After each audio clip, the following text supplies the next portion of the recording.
Kita buka firman Tuhan pada pagi ini dari 1 Korintus 15 ayat 1 sampai ayat 11. Kita akan membaca firman Tuhan ini berbalas-balasan. 1 Korintus 15 ayat 1 sampai ayat yang ke-11. Demikian firman Tuhan. Judul perikopnya adalah kebangkitan Kristus. Dan sekarang saudara-saudara, aku mau mengingatkan kamu kepada Injil yang aku beritakan kepadamu dan yang kamu terima dan yang di dalamnya kamu teguh berdiri. Ayat 2. Oleh Injil itu kamu diselamatkan, asalkan kamu teguh berpegang padanya, seperti yang telah kuberitakan kepadamu. Kecuali kamu telah sia-sia saja menjadi percaya. Sebab yang sangat penting telah kusampaikan kepadamu, yaitu apa yang telah kuterima sendiri, ialah bahwa Kristus telah mati karena dosa-dosa kita sesuai dengan kitab suci. 4. Bahwa Ia telah dikuburkan dan bahwa Ia telah dibangkitkan pada hari yang ketiga sesuai dengan kitab suci. Bahwa Ia telah menampakkan diri kepada Kefas dan kemudian kepada ke-12 muridnya. 6. Sesudah itu Ia menampakkan diri kepada lebih dari 500 saudara sekaligus. Kebanyakan dari mereka masih hidup sampai sekarang, tetapi mereka kadang-kadang yang telah meninggal. Selanjutnya Ia menampakkan diri kepada Yakobus, kemudian kepada semua rasul. 8. Dan yang paling akhir dari semuanya, Ia menampakkan diri juga kepadaku, sama seperti kepada anak yang lahir sebelum waktunya. Karena aku adalah yang paling hina dari semua rasul, bahkan tidak banyak disebut rasul, tidak layak disebut rasul, sebab aku telah menganiaya jemaat Allah. 10. Tetapi karena kasih karunia Allah, aku adalah sebagaimana aku ada sekarang, dan kasih karunia yang dianugerahkannya kepadaku tidak sia-sia. Sebaliknya, aku telah bekerja lebih keras daripada mereka semua. Tetapi bukannya aku, melainkan kasih karunia Allah yang menyertai aku. Sebab itu baik aku maupun mereka, demikianlah kami mengajar dan demikianlah kamu menjadi percaya. Amin. Untuk firman Tuhan, keajaiban Paskah. Kalau Paskah dalam perjanjian lama itu merayakan, memperingati dan merayakan keluarnya bangsa Israel dari perbudakan Mesir, yang diikuti dengan berbagai mukjizat keajaiban. Ada 10 tula yang begitu luar biasa. Ada tongkat diubahkan menjadi ular yang mengalahkan ularnya para ahli sihir. Dengan banyak lagi kedahsyatan dan keajaiban Paskah saat bangsa Israel keluar dari perbudakan di Mesir.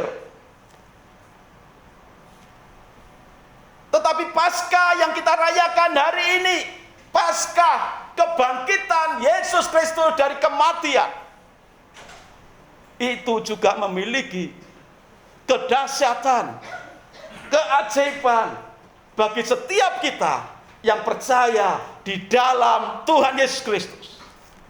Keajaiban yang pertama itu ada di dalam ayat yang ketiga. Sebab yang sangat penting telah kusampaikan kepadamu, yaitu apa yang telah kuterima sendiri, ialah bahwa Kristus telah mati karena dosa-dosa kita sesuai dengan kitab suci. Di mana letak keajaibannya?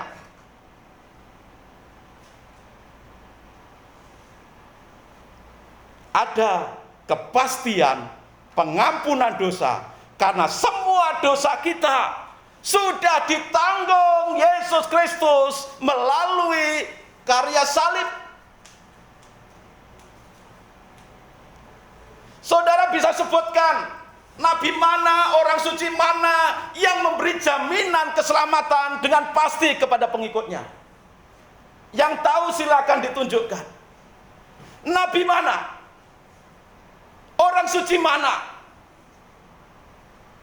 yang memberikan jaminan kepastian semua kelemahanmu, semua dosamu tak tanggung? Semua dosamu, semua kesalahanmu dan semua akibatnya aku yang mau menanggung semuanya. Nabi mana? Orang suci mana yang seperti itu? Menurut pengetahuan saudara, tidak ada.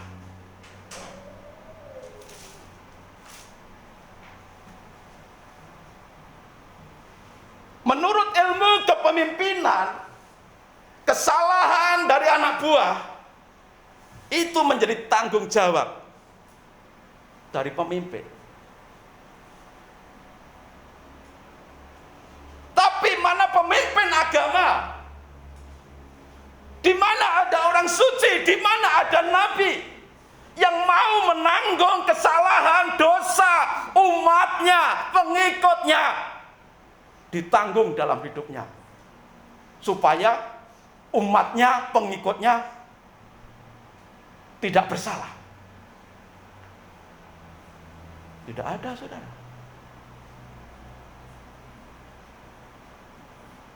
Tidak ada nabi dan orang suci yang mau dan berani menanggung kesalahan umatnya.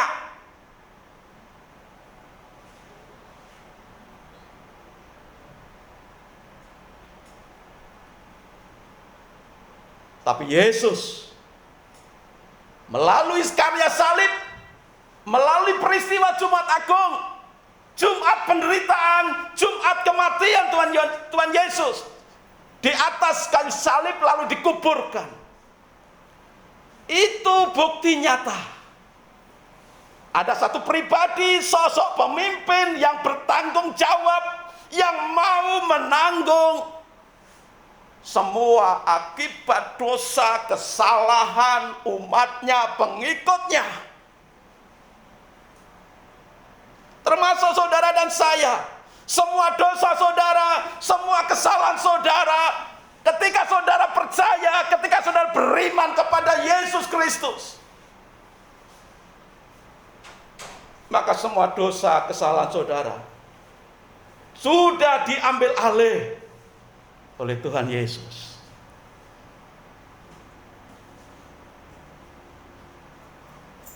Tetapi seringkali yang terjadi adalah ada segerombolan, ada sekelompok umat Tuhan, pengikut Kristus yang mengaku orang Kristen,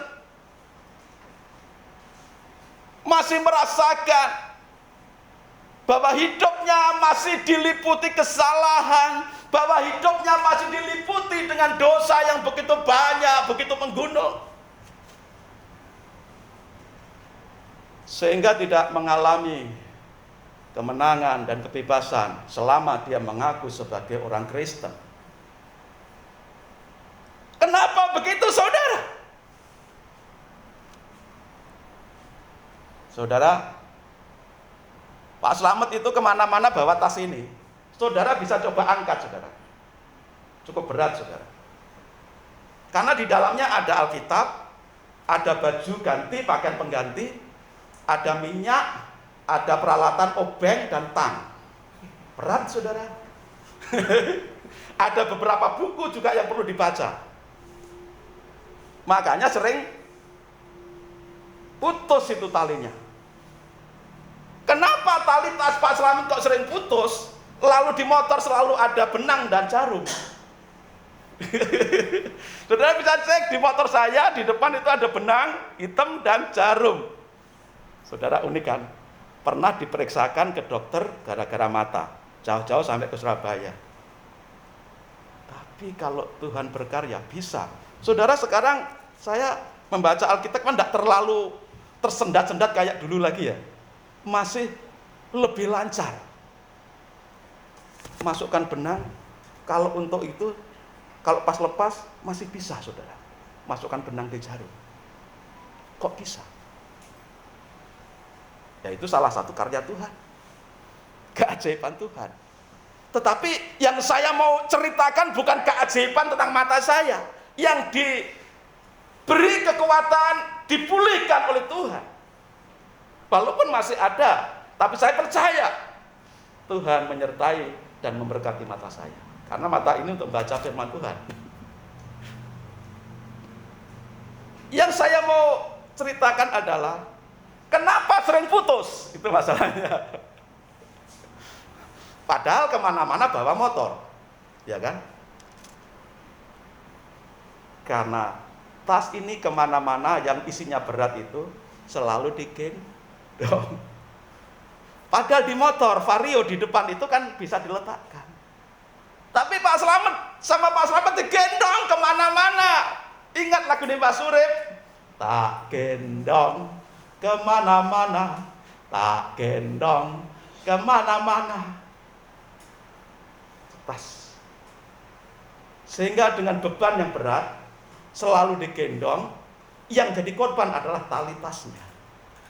Satu yang jadi korban tali tasnya, dua yang jadi korban pundaknya Pak Slamet. Ya kan? Ada dua yang jadi korban. Ada dua yang menderita.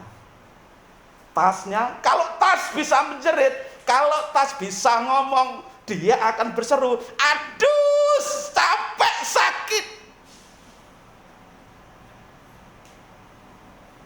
Kalau tas bisa ngomong.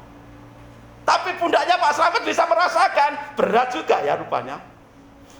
Kemana-mana, motoran sampai ke Ubud, sampai ke Uluwatu, sampai ke Bajre, sampai ke jembatan Bangkung, gendong tas. Sakit. Awalnya tidak terasa, lama-lama, kok kaku ya di pundak. Kesalahannya di mana? Karena digendong, kemana-mana digendong, padahal bisa diletakkan di depan atau di belakang.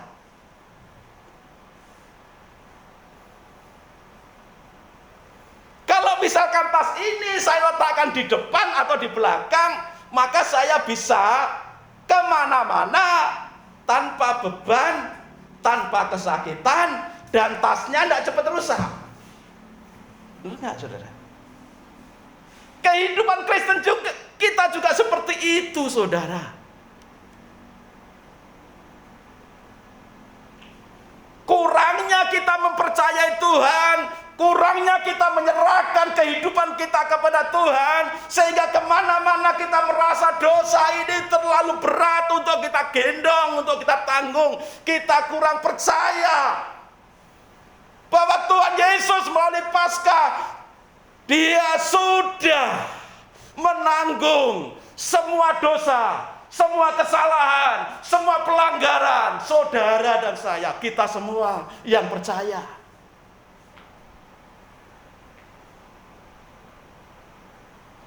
1 Yohanes 1 ayat 9 menyatakan, jika engkau mengaku dosamu, Tuhan Yesus itu setia dan adil. Ia akan mengampuni engkau, menyucikan engkau dari segala dosa dan kejahatanmu. Kenapa kita tidak mau ngaku? Kenapa kita tidak mau percaya akan kuasa Tuhan? Kenapa kita tidak percaya kepada kuasa salib Kristus yang sudah menanggung segala dosa dan pelanggaran kita? Wong tinggal percaya dan menyerahkan semua kepada Tuhan. Tinggal mengaku dengan penuh ketaatan kepada Tuhan. Itu sebabnya di dalam ayat 1 dan 2 tadi dikatakan, kalau kita tidak teguh berpegang kepada Injil, Injil itu apa sih? Kabar sukacita.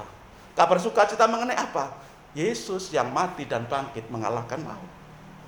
Memberi jaminan keselamatan, kepastian keselamatan.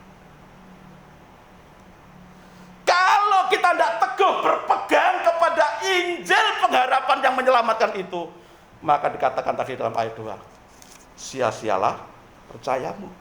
Karena percaya, kenapa percayanya, imannya sia-sia? Karena setengah-setengah. Bahkan mungkin tidak ada setengah, seperempat. Masih ada keraguan dalam dirinya. Ingat apa yang dialami oleh Petrus ketika Tuhan berjalan di atas air pada malam itu, dan para murid ketakutan. Lalu para murid di atas perahu melihat satu sosok bayangan yang putih berjalan di atas danau. Mereka mengira itu hantu dan mereka ketakutan.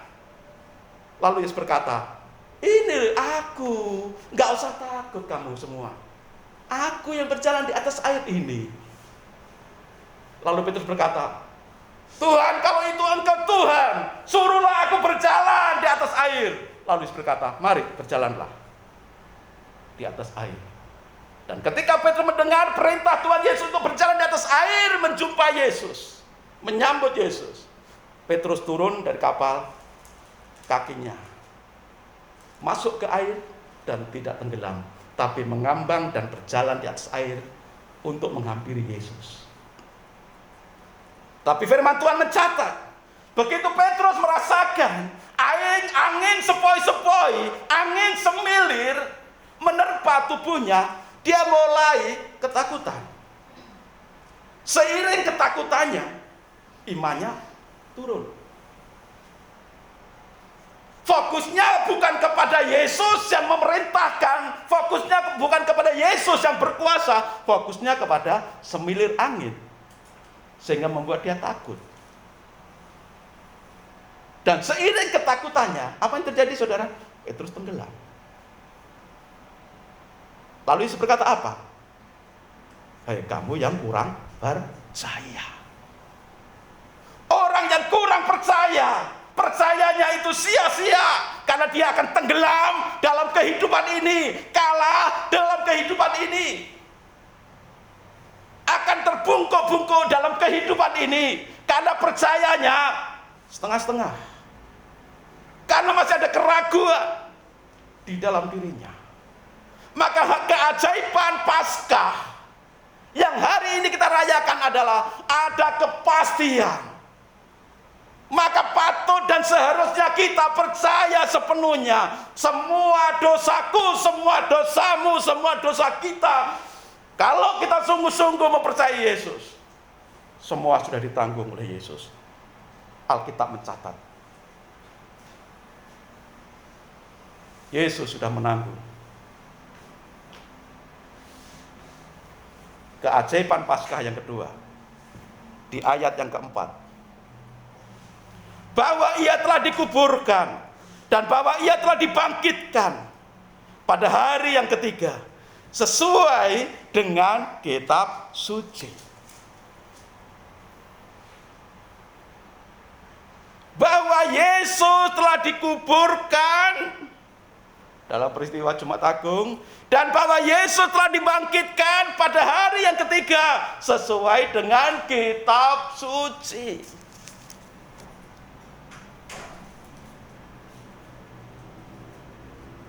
Ada kepastian kebangkitan hidup yang kekal. Firman Tuhan pagi tadi yang Pak Slamet share apa? Ada yang sudah baca tadi? Coba dibaca. Kata Yesus berkata, sabda Yesus, akulah. Belum ada yang baca. Akulah kebangkitan dan hidup. Cak masih ingat? Bisa dibaca, Cak? Ya, yang tadi, yang pagi tadi.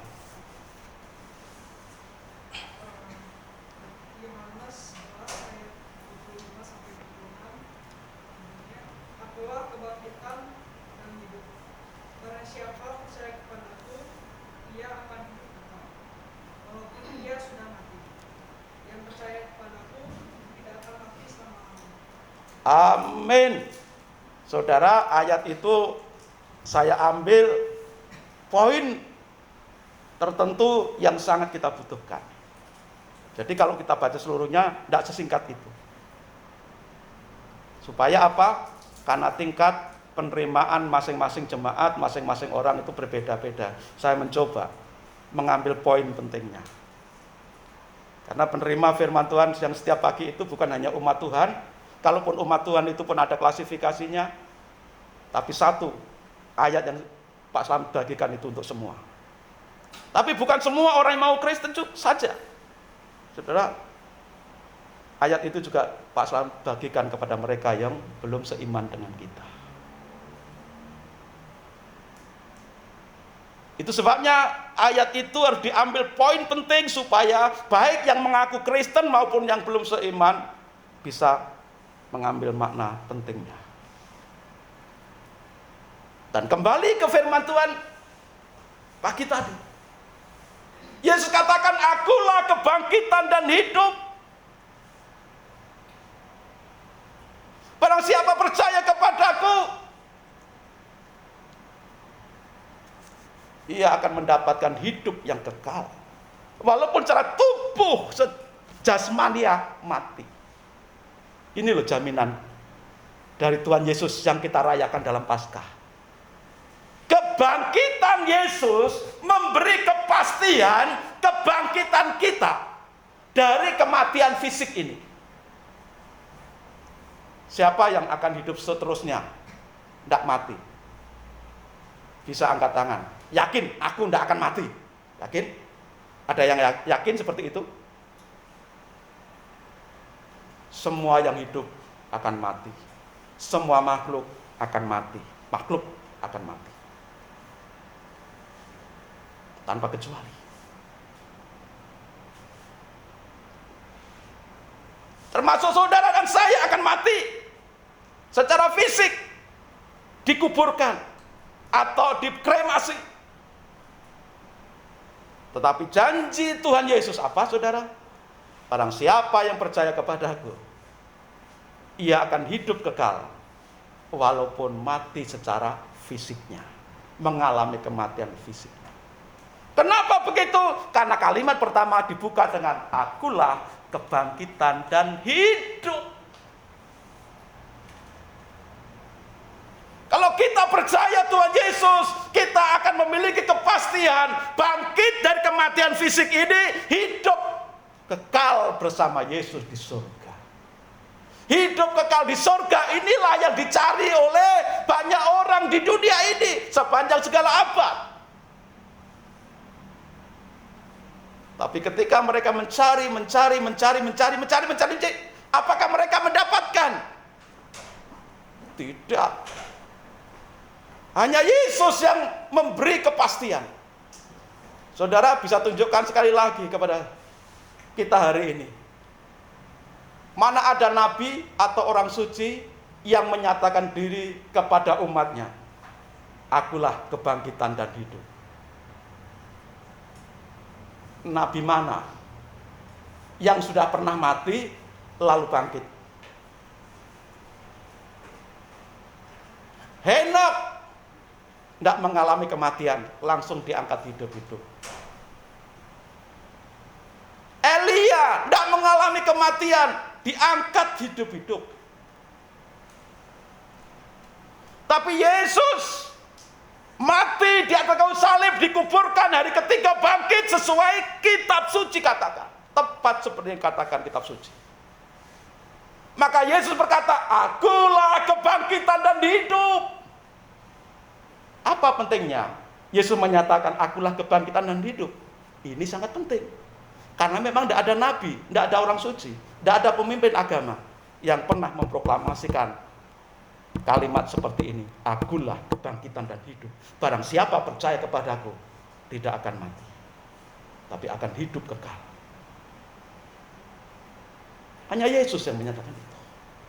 Sekali lagi, inilah keajaiban Paskah. Ada jaminan yang pasti untuk saudara dan saya menerima karunia kehidupan kekal di surga. Pasti. Yesus tidak pernah menyuruh umatnya, hei umatku orang Kristen, doakan aku supaya aku bangkit dari kubur, doakan aku supaya aku naik ke surga. Tidak. Tapi Yesus memproklamasikan, menyatakan kepada umatnya, aku kebangkitan dan hidup. Maka karena aku kebangkitan dan hidup, aku bisa membangkitkan setiap orang yang mati dan mengalami hidup baru. Bahkan bukan hanya hidup baru, tetapi hidup kekal di surga.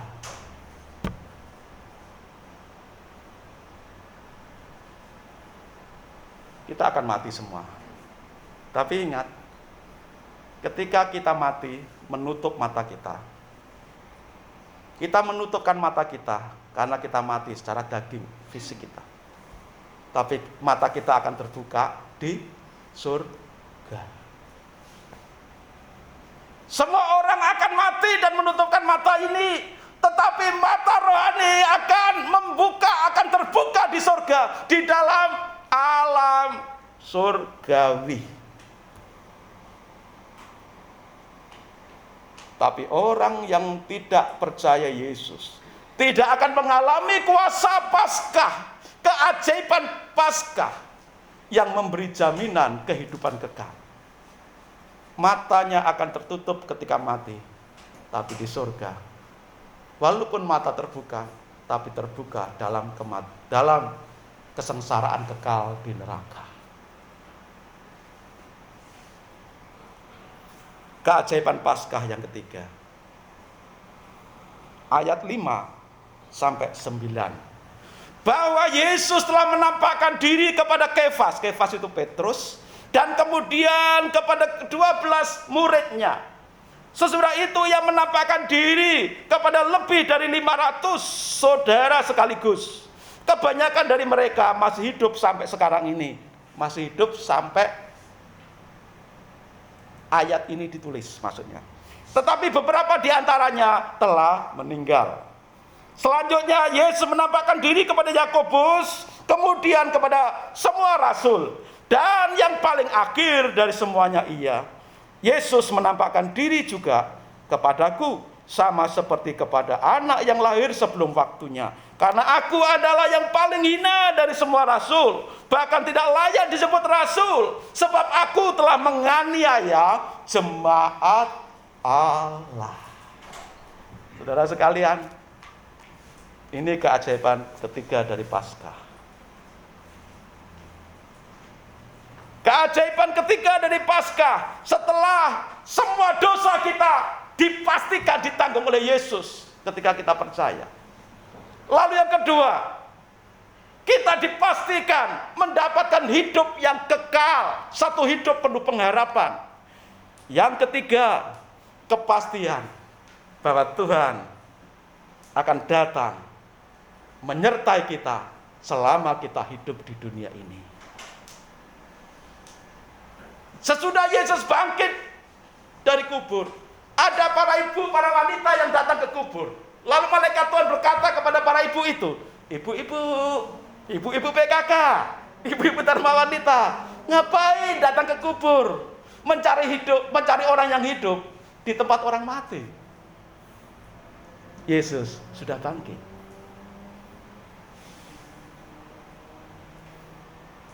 Yesus sudah bangkit. Lalu sudah Yesus bangkit, apa yang dilakukan Yesus? Selama 40 hari sebelum naik ke surga, Yesus bertemu dengan para muridnya, dengan orang banyak. Tadi urutannya itu, mulai ayat 5, menjumpai Petrus, menjumpai 12 rasul. Loh kok 12? Kan Yudas Iskariot sudah mati. Iya, tapi kan digantikan Matias. Jadi klop tetap 12 murid Yesus. Lalu ayat ke-6, ia menampakkan diri kepada lebih dari 500 saudara seiman. Ketika Yesus naik ke surga,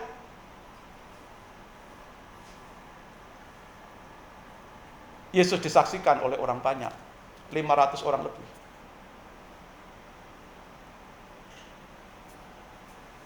Lalu Tuhan Yesus juga menunjukkan diri kepada Yakobus, lalu kepada semua rasul.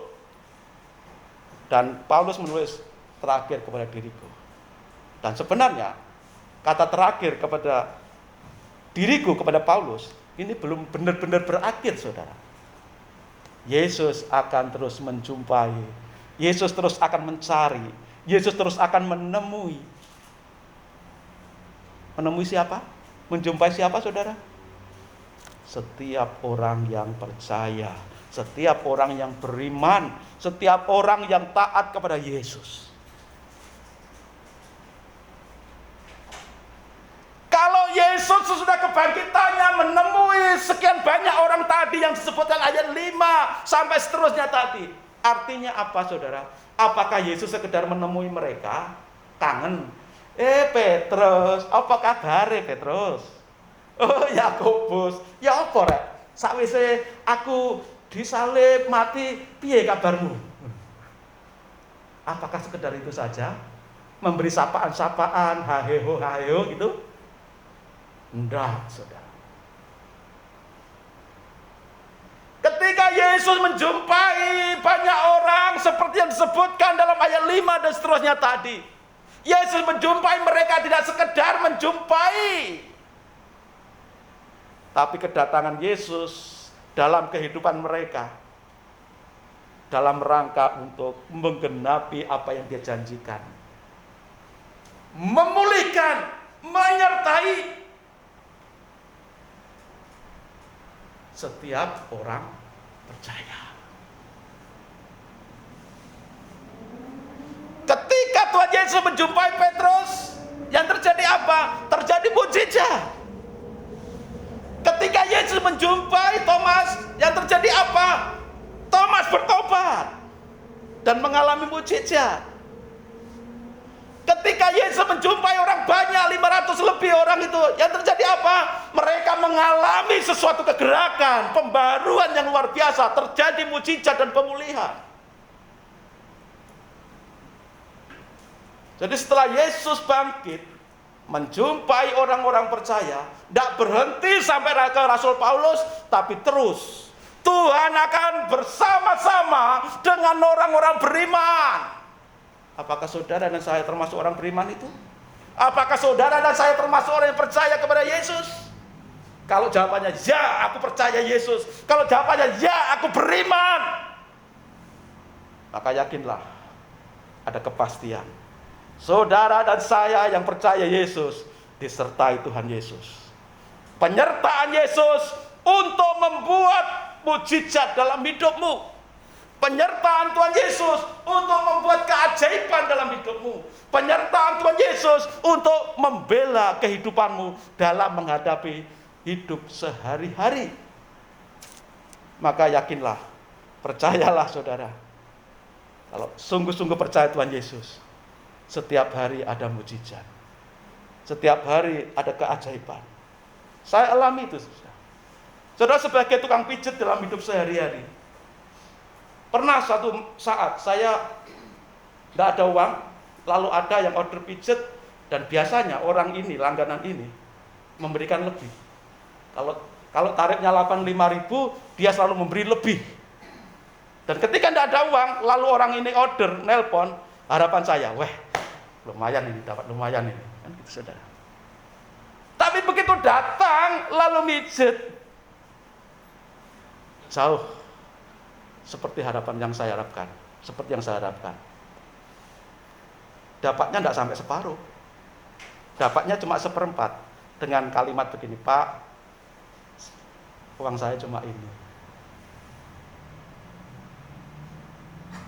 Secara manusia, oh iya ya, kecewa. Biasanya dapat segede itu, sekarang cuma dapat segitu, kan saudara? Tapi terima saja, dan terima kasih Pak, terima kasih, saya pulang. Tapi kalau Tuhan berkarya, mau membuat keajaiban, cara Tuhan itu kadang-kadang sering seperti mengajak kita bercanda. Tujuannya supaya kita itu bukan mengandalkan penglihatan mata kita, bukan mengandalkan kekuatan kita, karena firman Tuhan kan berkata, terkutuklah orang yang mengandalkan kekuatannya dan diberkatilah orang yang mengandalkan Tuhan. Ya, ketika micet ini kadang-kadang pas tidak ada uang, saya mengandalkan, orang ini pasti ngasih banyak. Tapi pengalaman pernah terjadi seperti itu. Ketika tidak ada uang, ada yang order langganan biasa ngasih banyak, ngasihnya tidak ada separuh. Rasanya seperti itu. Tapi Tuhan itu ajaib rupanya. Ketika kita terus berdoa dan mengharapkan kepada Tuhan, di hari yang sama itu, walaupun ya detik-detik sudah jam 10 lebih waktu itu, saudara.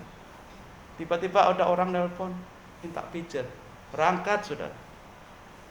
Maklum, dapat hari itu cuma sedikit ikan teri, saudara. Berangkat. Tapi apa yang terjadi, saudara?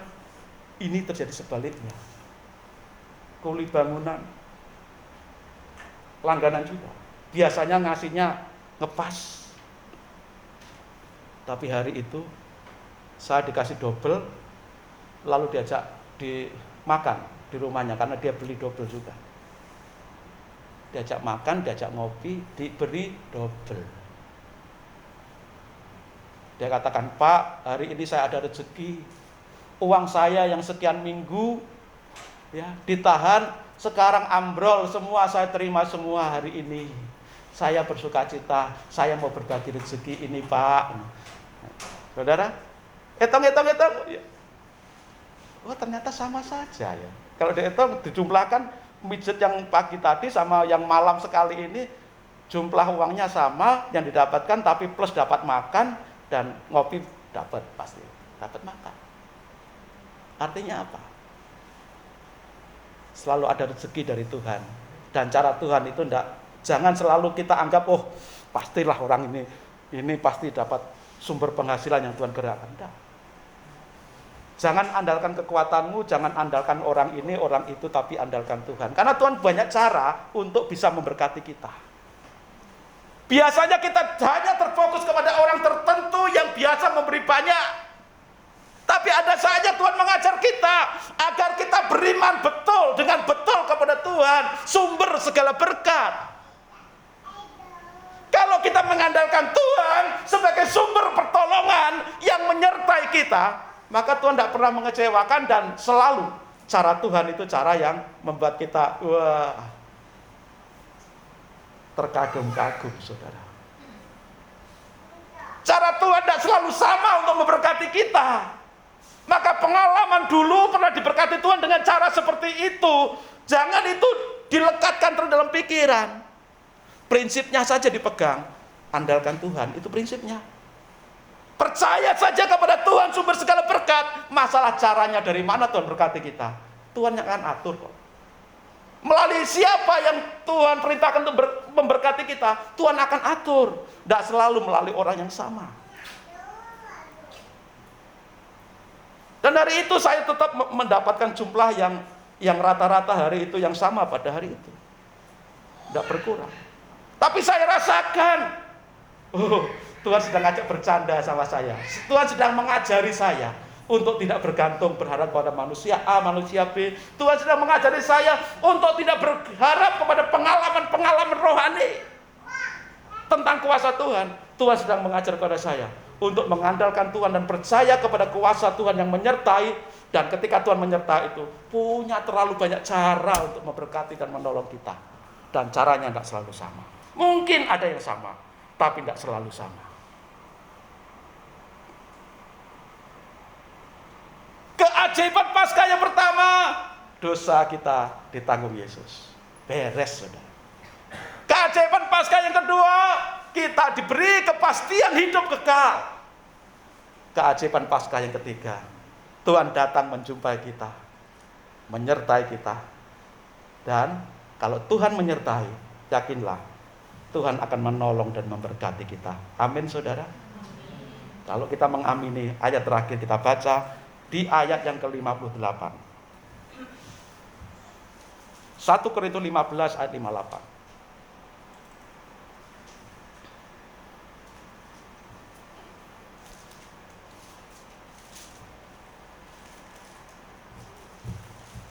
Saya akan bacakan untuk kita semua. Karena itu saudara-saudaraku yang kekasih, berdirilah teguh, jangan goyah, dan giatlah selalu dalam pekerjaan Tuhan. Sebab kamu tahu bahwa dalam persekutuan dengan Tuhan, jerih payahmu tidak sia-sia. Paskah memiliki keajaiban-keajaiban yang luar biasa. Tapi keajaiban Paskah yang sudah disebutkan tadi, itu hanya bisa kita alami terus-menerus ketika kita apa? 1, berdiri teguh. 2, tidak goyah. 3, giat selalu dalam pekerjaan Tuhan. Berdiri teguh, tidak goyah, giat melayani Tuhan. Disimpulkan dalam kalimat terakhir, persekutuan dengan Tuhan. Orang yang teguh berdiri dalam Tuhan, itu adalah orang yang bersekutu bersatu dengan Tuhan. Orang yang teguh berdiri yang tidak goyah dalam iman adalah orang yang bersekutu dengan Tuhan. Giat selalu dalam pekerjaan Tuhan, giat melayani Tuhan, itu adalah orang yang bersekutu dengan Tuhan. Di dalam kita teguh berdiri di dalam Tuhan. Ketika kita tidak goyah, ketika banyak cobaan menimpa kita, kita tidak goyah di dalam iman kepada Tuhan. Ketika kita tidak goyah, tidak mundur dalam pelayanan, dalam melayani Tuhan, itu namanya persekutuan dengan Tuhan. Kalimat yang terakhir, frase atau kalimat terakhir, jerih payahmu tidak sia-sia. Termasuk imanmu, percayamu tidak sia-sia. Karena apa? Dosamu dipastikan, ditanggung, sudah ditanggung Yesus. Karena sudah dipastikan, dapat kepastian hidup yang kekal. Tidak sia-sia, karena apa? Hidup kita disertai oleh Tuhan. Biarlah firman Tuhan ini menyemangati kita. Di hari Paskah ini, kita akan mengalami keajaiban ini. Keajaiban terjadi dalam hidup saudara. Mungkin hari-hari ini bapak-bapak, ibu-ibu mengalami kesulitan ekonomi. Mungkin bapak-bapak, ibu-ibu mengalami gangguan kesehatan yang tiada henti. Mungkin bapak-bapak, ibu-ibu mengalami berbagai persoalan yang sulit hari-hari ini. Saudara, berita yang terbaik adalah ada keajaiban dari Paskah ini. Tuhan datang bukan hanya menjumpai para rasul di zaman itu, tapi sampai hari ini Tuhan mau menjumpai saudara dan saya. Hadir dalam hidup saudara dan saya. Kehadiran Tuhan dalam hidup saudara dan saya untuk memaksimalkan keajaiban Paskah itu. Supaya apa? Saudara akan mengalami keajaiban demi keajaiban. Dari kemuliaan sampai kemuliaan. Dari pertolongan akan terus ditolong oleh Tuhan. Kalau dalam kesulitan, kalau dalam masalah, jangan berkecil hati. Ada Yesus yang menyertai saudara. Amin saudara. Amin saudara. Amin saudara. Menang hari ini. Amin. Fokus kepada Tuhan Yesus. Tuhan berkati kita semua. Mari kita berdoa. Haleluya.